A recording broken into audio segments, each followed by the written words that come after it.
ভিডিওতে তোমাদের সবাইকে জানাচ্ছি স্বাগতম। তো আজকে আবারও ইঞ্জেকশন দিতে হয়েছে হাতে, এখানে একটুখানি রক্ত বেরিয়েছে দেখো।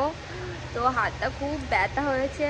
তো যাই হোক, সকাল থেকে আজকে প্রচণ্ড মাথা ঘুরছে, কারণ হচ্ছে এত প্রেশার কমে গেছে যে কারণে। তো ওই জন্য মাথা ঘুরছে, তো ওই জন্য খাওয়া দাওয়া কন্টিনিউ করতে বললো, তো ওই জন্য ইঞ্জেকশনটা বিশেষ করে দেওয়া হচ্ছে। তো যাই হোক, আর আমি কালকে গেছিলাম একটু বাজারে, সে আগের দিনে সেই গাছটা মারা গেছিলো না, তো সেই গাছটা আবার একটা কিনে এনেছি। তো এইখানে এই গাছটা যার দোকান থেকে আগের বেলা কিনেছিলাম আর তার দোকান থেকে কিনিনি, অন্য দোকান থেকে কিনেছি। এই নিচে দেখো 3-4টে একসাথে গাছ রয়েছে, কেটে তুমি অন্য জায়গায় বসাতে পারবে। অ্যাকচুয়ালি ওরা কি করে, এই এত ঝাংরা গাছ থাকে তো সেখান থেকে কেটে নেয়, কেটে নিলে কি হয় ওই জায়গাটা শিকড়টা পচে যায়।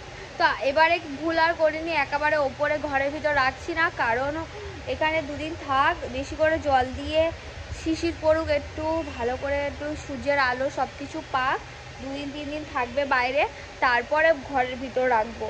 তো এখন থাক। আর আমার মেয়ে এখন কাকিমার সাথে খেলা করছে, আর আমার শাশুড়িরা অলরেডি বেরিয়ে গেছে। আজকে ওদের ট্রেন, দার্জিলিং যাওয়ার ট্রেন। আমরা বাড়িতে সবাই একা রয়েছি, আর আজকে দিদিভাইয়েরও শুক্রবার রয়েছে, তো দিদিভাই এখন রান্না বান্না করবে। আর আমার শাশুড়ি মা রান্না করে গেছে, কারণ ওরা একটু ভাত টাত খেয়ে একেবারে বেরিয়ে গেছে, আর লুচি তরকারিও একটু করে দিয়েছি সকালবেলা। তো এখন কদিন আমরা সবাই একা একা থাকবো, আবার আমরা 2 দিন পর আমরা বেড়াতে যাবো। আর আজকে দিদিভাইয়ের শুক্রবার, ওই জন্য একটু মোছামুছি করছে। তুই বলে উনুনে করবে,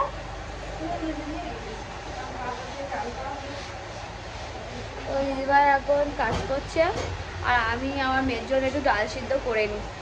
তো বিছানাপত্র আমি আজকে বেডশিটটা পাল্টে দিয়েছি, বেড কভারগুলো চেঞ্জ করে দিয়েছি। আর এখানে দেখো আমি বেড কভার একটা নতুন কাঁচা বের করেছি, এগুলো সব লাগিয়ে নেব। আর আজকে মাথায় একটু শ্যাম্পু করেছি, ভাবছি একটুখানি হেয়ার মাস্ক লাগাবো, কারণ অনেক দিন হয়ে গেছে হেয়ার মাস্ক লাগানো হয়নি, শুধুমাত্র শ্যাম্পু করেছি। তো বি ব্র্যান্ডের আমি হেয়ার মাস্ক কিনেছিলাম, একবার অ্যাপ্লাই করা দেখানো হয়নি, তো দেখাবো। তো আজকে মাথায় শ্যাম্পু করেছি, তো অনেক দিন মনে হলো আমি বি ব্র্যান্ডের হেয়ার মাস্কটা লাগাইনি, তো আজকে কীভাবে লাগাতে হয় তোমাদের সাথে শেয়ার করি।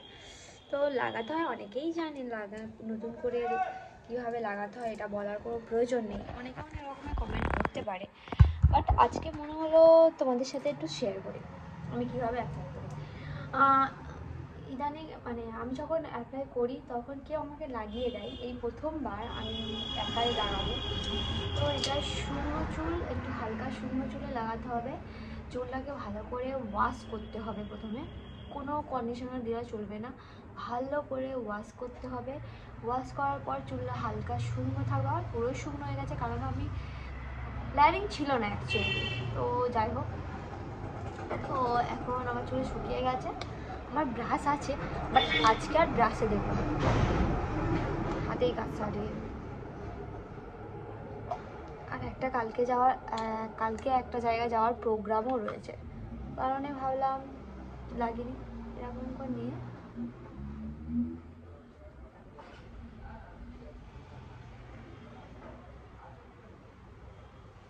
পুরো চুলে এরকমভাবে অ্যাপ্লাই করতে হবে।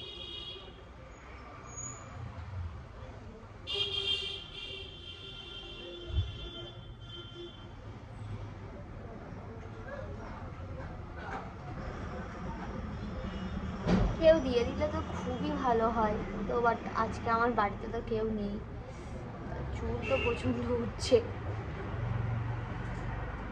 শরীর প্রচণ্ড অসুস্থ, তাও একটু শ্যাম্পু করেছিলাম।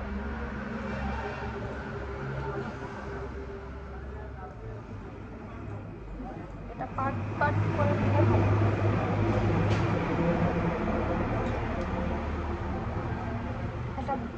আমি 2টো পাট করে নিয়েছি, 2টো ভাগে আমি দেবো।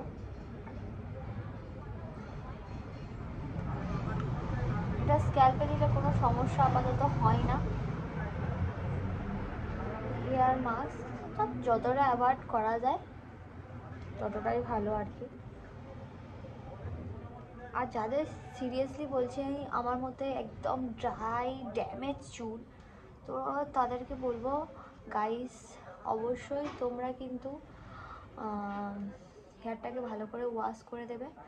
আর এটা কিন্তু একবার ইউজ করতে পারো, মারাত্মক প্রোডাক্ট। এটা কোনো প্রমোশন নয় কিন্তু আমি পার্সোনালি কিনেছিলাম আমার হেয়ারের জন্য স্পেশালি। আমার হেয়ারটা আগের ভিডিও তোমরা যদি দেখো 1 বছর আগেকার ভিডিও, তাহলে তোমরা দেখতে পাবে আমার হেয়ারের কী কন্ডিশান ছিল। তো এটা মিনিমাম এখানে লেখা আছে 5-10 মিনিট রাখলে হয়ে যাবে, বাট আমি 5-10 মিনিট না, আমি প্রায় 1 ঘন্টা করে রাখি। তো এরকমভাবে এটা মুড়ে এটাকে আমি এই সাইডটা এরকম করে দেবো, এই সাইডটা। তো প্রতিবারে আমার লাগিয়ে দেয়, স্পেশালি আমার সৌভিক ভালো করে লাগিয়ে দিতে পারে, ওর বডি লাগিয়ে দেওয়ার জন্য, কিন্তু বাড়িতে যেহেতু কেউ নেই তো ওই জন্য ওকে বলিনি। তো চলো লাগিয়ে নিই আমি। তো আমার দেওয়া পুরো কমপ্লিট হয়ে গেছে। আমি 1 ঘন্টা 8 ঘন্টার মতো রেখে দেবো, দিয়ে আমার কিছু টুকিটাকি কাজ রয়েছে, কাজ করে নর্মালি জাস্ট আমি চুলটাকে ওয়াশ করে দেবো, এছাড়া আর কিছুই করবো না। চুলটা এত সুন্দর সফট অ্যান্ড শাইনি হয়, তোমাদেরকে দেখাবো, তোমরা জাস্ট অবাক হয়ে যাও। যারা যারা ইউজ করবে তার পজিটিভই কমেন্ট করা উচিত, তা বুঝতে পারবে যে প্রোডাক্টটা কী। তো যাই হোক, স্মেলগুলো উড়ে যাচ্ছে, আমি এটাকে ঢাকনাটা দিয়ে দিই। আর চলো ঢাকাটা দিয়ে দিই, এখানে আমাদের থাক, পড়ে গেছে।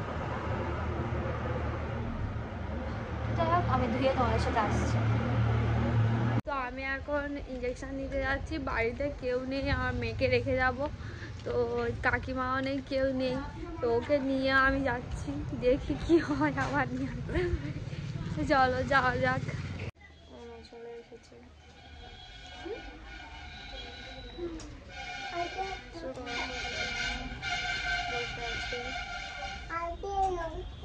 তো রান্নাবান্না তো কমপ্লিট হয়ে গেছে, এবার আমি খাওয়া দাওয়া করে নেব। তো মেয়ে এখানে খেয়েছে, তো পুরো খায়নি, হাফ রেখে দিয়েছে। আর ইঞ্জেকশন দিয়ে এসে আমার ইচ্ছাটা খুব যন্ত্রণা করছে আপাতত। তো দেখাই কি কি রান্না হয়েছে আপাতত। দুপুরবেলা আমার মেয়ে কি করছে দেখো, এখন করছে হচ্ছে অরেঞ্জ জুস বানাচ্ছে। আমি বলছি আমাকে দে, আমি করি না, ও একাই সব করবে। মাম কি করছো তুমি?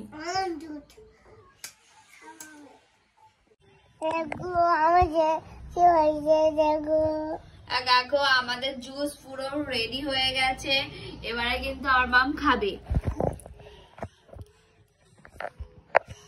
হয়ে গেছে। তো দেখো গাইস, আমি কিন্তু চুলটাকে এরকম দেখাচ্ছি তোমাদেরকে। আমার ওয়াশ হয়ে গেছে, আমি প্রায় 8 ঘন্টার মতো রেখেছিলাম, 8 ঘন্টার বেশি একটু হবে। বাট চুলটা খুব সুন্দর একটা ফিনিশিং দেয়, দেখো স্মেলটা আমার এত ভালো লাগে না কি বলবো। তো যাই হোক, আমি ডাট দিয়ে আমি চুলটাকে শুকিয়ে নিয়েছি, কারণ এমনিতে শরীর খারাপ, তার উপর যদি আমি এই ভিজে চুলটাকে নিয়ে রেখে দিই তাহলে কিন্তু আরও সিচুয়েশন হাতের বাইরে চলে যাবে। তো ওই জন্য আমি ডায়েটে চুলটাকে শুকিয়ে নিয়েছি। তো চুল হালকা একদম ভিজে রয়েছে ভিতরের দিকে, অনেকেই চাই কিন্তু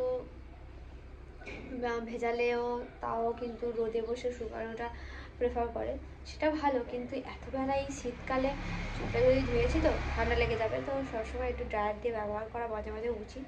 যাই হোক, তো তোমরা কারা কারা ব্লি ব্র্যান্ডের প্রোডাক্ট ইউজ করেছো আর কেমন লেগেছে কমেন্ট করে জানাবে। তো এখন বাজে এখন প্রায় 4:30 নাগাদ। তো এখন আমার শাশুড়ি মা ফোন করলো, বললো যে ওরা নিউ জলপাইগুড়ির ট্রেনে উঠেছে আপাতত। তো সবাই কেউ একসাথে নয়, কারণ উনি আর একজন একসাথে রয়েছে, বাদবাকি সব আলাদা বগি। তো তো যাই হোক একটু টেনশানে আছে, যতক্ষণ না নামছে ততক্ষণ তো টেনশানে থাকারই কথা। তো সবই সেটা 10বার ফোন করছে, জিজ্ঞাসা করছে, বলে ফোন টোন সাবধানে রাখিস। আর রাত্রিবেলা ট্রাভেলিং অনেকটা রিস্কি, আর ওরা সবসময় বাইরে যেহেতু বেরোয় না, ওই জন্য একটু বেশি ভয় করছে। তো যাই হোক, আর বাড়িতে বলতে গেলে কেউ নেই, আমি আর সৌভিক আছি এখন। ওই জন্য ভাবছি ভাত টাত কিছু করবো না, রুটি করব। তো চলো আজকে রুটি আর সাথে পালং শাক আলুর তরকারি বড়ি দিয়ে করব। তাড়াতাড়ি করে নেওয়া যাক, বাইরে প্রচণ্ড ঠান্ডা। রুটি মেয়ের জল গরম সব কিছু করে নিয়ে উপরে উঠে আসবো, এসে টিভি চালিয়ে দেবো, মেয়েকে একসাথে দেখবো। তো চলো যাওয়া যাক। তো এখন দেখো আমি পালং শাক আলুর তরকারিটা বসিয়ে দিয়েছি, আর আটা মাখাও কমপ্লিট হয়ে গেছে। তো এখানে দেখো পালং শাক আলু আর একটু বাঁধাকপি দিয়েছি। দিদিভাই বলেছিল বাজার থেকে একটুখানি বড়ি আনবে, কিন্তু বড়ি আনতে ভুলে গেছে। তো এমনি শুধুই করছি, মিষ্টি মিষ্টি করে করবো। তো ফাইনালি জ্বলেছে, ভেবেছিলাম গ্যাসে করবো, কিন্তু গ্যাসে আর করলাম না, কারণ হচ্ছে পালং শাকে জল মরতে অনেক সময় লাগে। দেখতে পাচ্ছ কতটা জল বেরিয়েছে অলরেডি, তো অনেকটা গ্যাস পুড়ে যাবে। ওই জন্য ভাবলাম এখানে কাঠকুটো আছে, একালে একটু করে নিই। তো এখন মেয়েকে আমি একটু দুধ বিস্কুট খাইয়ে দেবো, এই দুধ আছে। আর বাড়িতে আরও একটা দুধ আছে, লিকুইড দুধ, আমুল যে গোল্ড যেটা, এটা রেখে দিচ্ছি কারণ সন্ধ্যেবেলা চিজ পাস্তা করবো। আর সাথে বের করেছি একটু চিকেনও, ফ্রিজে চিকেন ছিল, তো চিকেনটা দিয়ে চিজি পাস্তা করবো ভাবছি, চিজি চিকেন পাস্তা করব। তো কালকে সবাইকে কিছু করে দিইনি, ওর একটু রাগ মতো হয়েছিল, রাগ হয়েছিল করে কিছু খায়নি, দুপুরবেলা সে ভাত খেয়েছে, তো ওই জন্য কিছু করে দিইনি রাগ। তো আজকে ভাবছি এটা করবো। তো যাই হোক বন্ধুরা, মেয়েকে খাইয়ে দিই, আর আজকে ভিডিও এই পর্যন্ত এন্ড করছি, এখানে এন্ড করছি। তোমরা অবশ্যই আমার ভিডিও নেক্সট পার্ট দেখতে অবশ্যই চ্যানেলটি সাবস্ক্রাইব করে রাখো, আর ভিডিওটি যদি ভালো লাগে থাকে অবশ্যই লাইক শেয়ার এবং কমেন্ট করতে একদম ভুলো না। টাটা বন্ধুরা, আবার একটা নতুন ভিডিওর সাথে তোমার সাথে দেখা হচ্ছে। বাই, সবাই ভালো থেকো।